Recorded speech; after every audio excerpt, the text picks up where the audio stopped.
Hey everyone, how's it going? Today I'm going to tell you how to download view only PDF from Google Drive. So what you need to do is actually search for GitHub download view only PDF from Google Drive like so, and then this one, how to download protected. You need to click on this and you see this code. You need to copy all of this, so just press Ctrl C to copy it, then head over to the PDF that you want to download. Let's say I want to download this.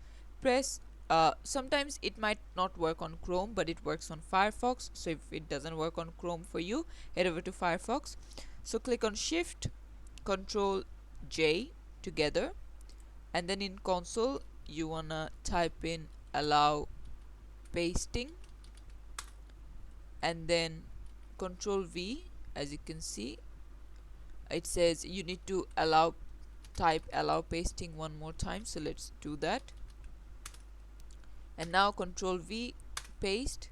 As you can see, this one is automatically downloaded, and this is how you can do it. Thanks for watching. Please leave a like and subscribe for more tutorials like this, and I'll see you guys in the next one.